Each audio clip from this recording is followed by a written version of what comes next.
ఈ దస్తావేజులపైన సంతకాలు పెట్టు. ఏమి కాగితాలయ్యా ఇవి? ఇవి నీ భూమి దస్తావేజులు. అప్పు కట్టడం నీ వల్ల అయితలేదు కదా, అందుకే నేను ఈ భూమిని జప్తు చేస్తున్నా. సంతకం పెట్టు.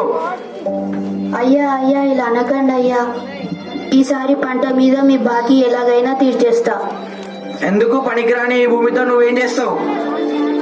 ఇలా అనకండి అయ్యా. ఈ భూమే మాకు దిక్కు. ఈ భూమే లేకపోతే మేము ఎలా బతుకుతామయ్యా?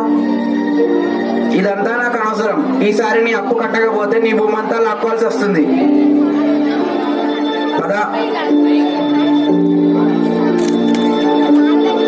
బాధపడకు సోమయ్య, నా దగ్గర ఒక మంచి ఆలోచన ఉంది. మనం పట్టణానికి వెళ్తే ఏదో ఒక కూలి దొరుకుతుంది. ఇక్కడనే ఉంటే మన బతుకులు మారవు. ఇలా అనుకోకు రాములు. మనమే ఇలా అనుకుంటే ఈ జనాలందరూ ఏమి తిని బతుకుతారు? ఒకళ్ళు తినాలంటే ఇంకొకళ్ళు పండించాలి కదా. మనము నమ్ముకున్న ఈ నేల మనల్ని వదలదు. ఈ పిచ్చి ఆలోచనలు అన్నీ వదిలి మనం వ్యవసాయం మొదలు పెడదాం రావయ్యా.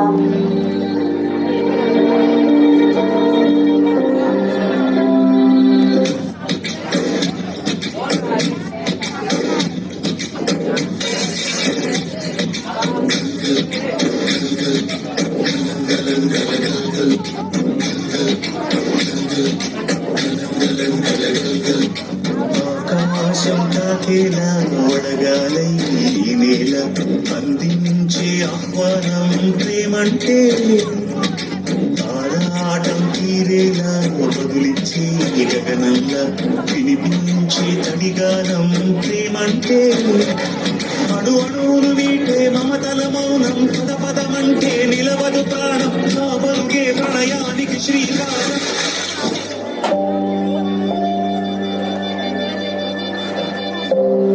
పోయినసారి కూడా వర్షాలు పడలేవు సోమయ్య. ఈసారి కూడా వర్షాలు పడకపోతే నీ అప్పెలా తీరుస్తావయ్యా?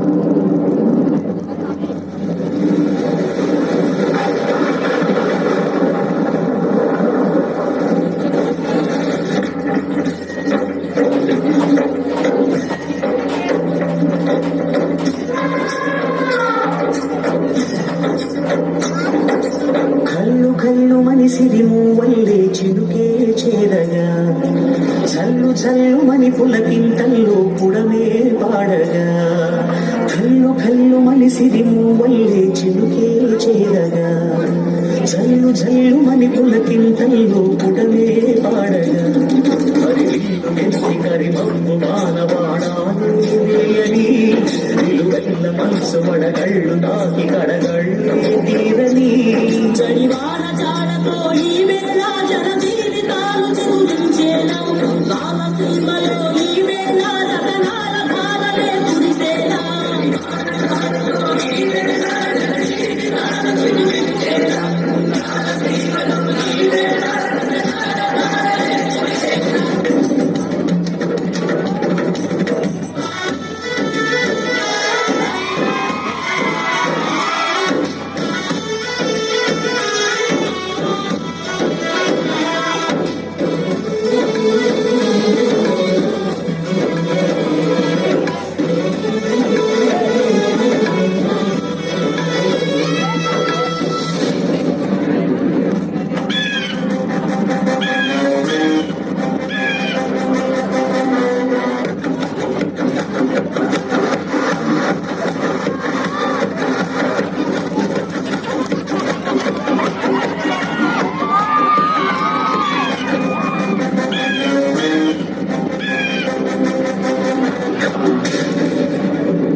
ఏంది ఆపారు